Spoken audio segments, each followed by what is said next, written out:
tanggal 1 November kita merayakan Hari Raya Semua Orang Kudus.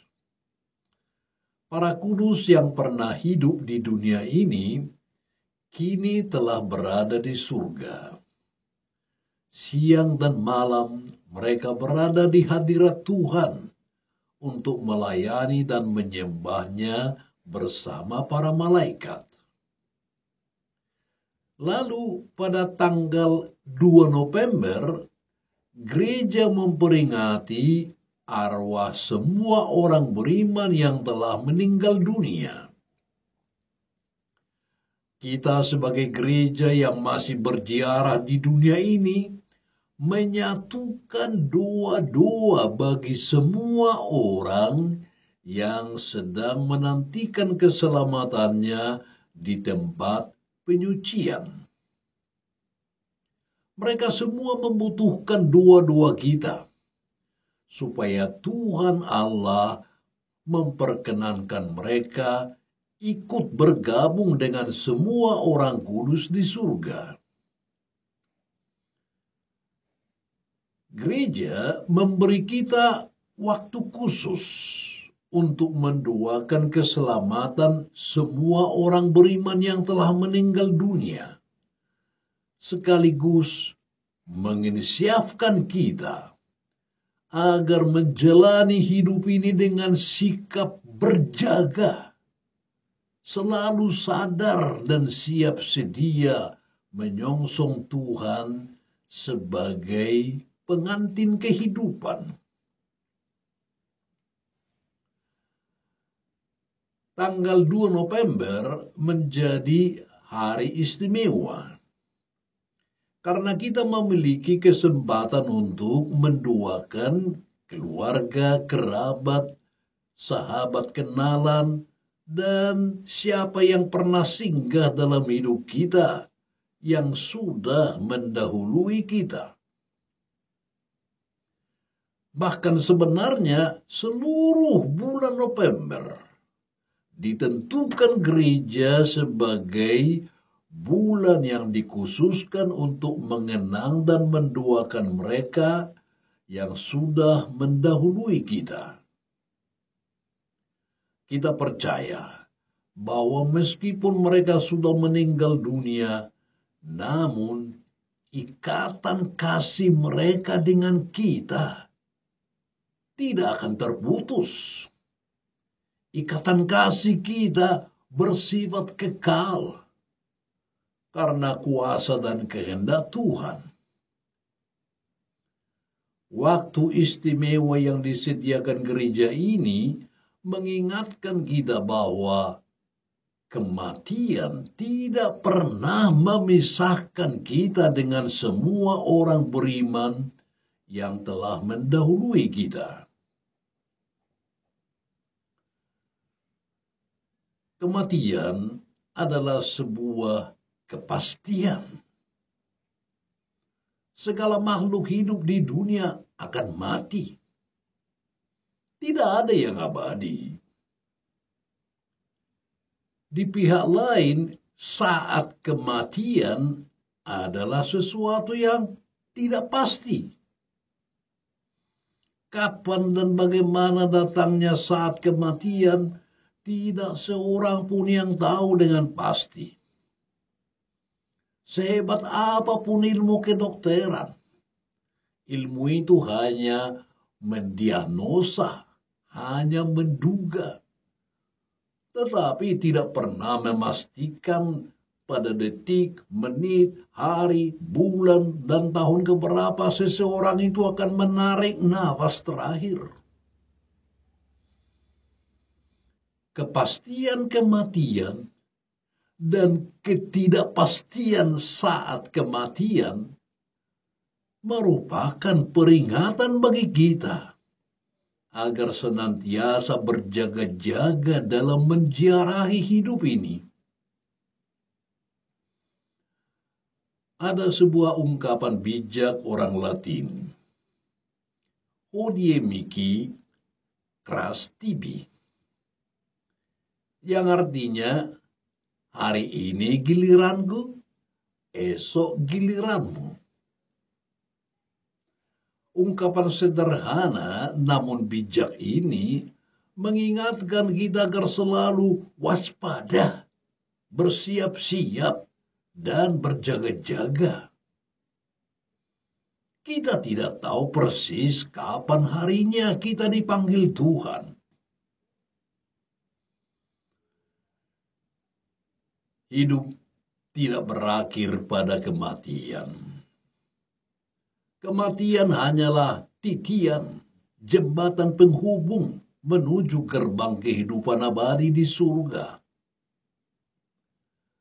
Sebagai orang yang percaya dan mengikuti Kristus, kita memiliki suatu keyakinan bahwa setelah kematian pasti ada kehidupan baru. Kematian sesungguhnya merupakan peristiwa puncak kehidupan.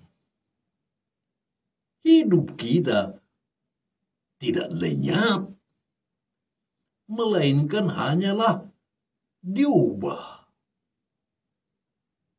Kita percaya bahwa sesudah pengembaraan kita di dunia ini, tersedialah bagi kita kediaman abadi di surga.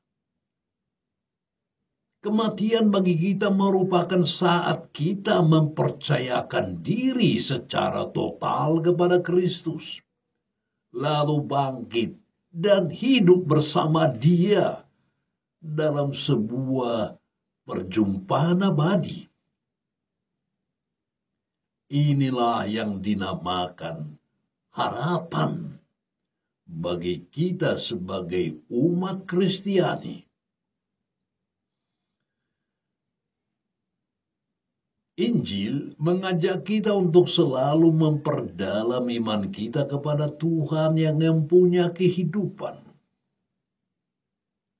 Mari kita dengar apa yang Yesus katakan dalam Yohanes bab 6 ayat 37 sampai dengan 40. Semua yang diberikan Bapa kepadaku akan datang kepadaku. Dan barang siapa datang kepadaku, ia tidak akan kubuang. Sebab aku telah turun dari surga bukan untuk melakukan kehendak-Ku, tetapi untuk melakukan kehendak Dia yang telah mengutus aku. Dan inilah kehendak Dia yang telah mengutus aku, yaitu supaya dari semua yang telah diberikannya kepadaku, jangan sampai ada yang hilang, tetapi supaya kubangkitkan pada akhir zaman. Sebab inilah kehendak Bapa-Ku, yaitu supaya setiap orang yang melihat Anak dan yang percaya kepadanya beroleh hidup yang kekal, dan supaya aku membangkitkannya pada akhir zaman.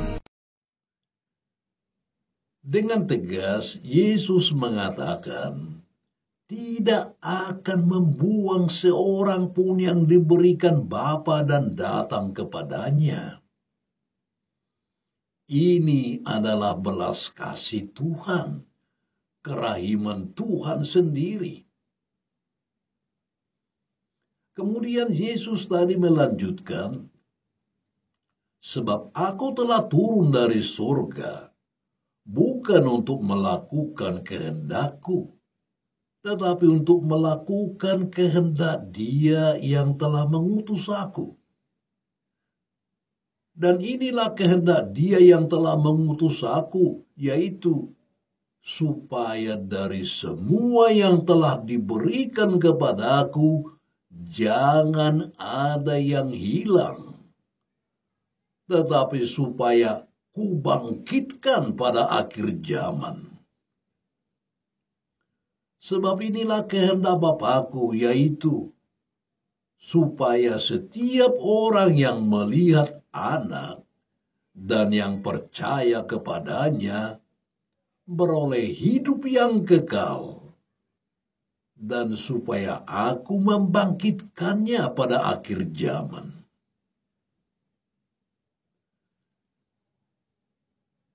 Sabda Yesus ini sungguh kabar yang sangat menggembirakan.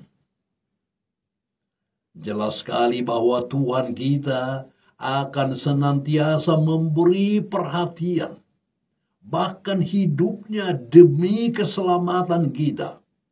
sebelum kita ada, saat kita ada sekarang, dan nanti setelah kita meninggalkan dunia ini. Tak perlu ada keraguan lagi bahwa Allah tidak akan melupakan kita. Sejatinya Allah tidak pernah akan melupakan dan melepaskan ciptaannya. Apalagi jiwa-jiwa yang merindukannya. Karena itu, mari kita satukan hati, berdoa secara istimewa bagi keselamatan jiwa sanak saudara kita yang telah meninggal, dimanapun kuburnya berada. Ini menjadi momen bagi kita untuk sungguh menyerahkan mereka kepada Allah. Inilah saat bagi kita untuk menghantar mereka kepada kepenuhan janji Kristus. God bless you.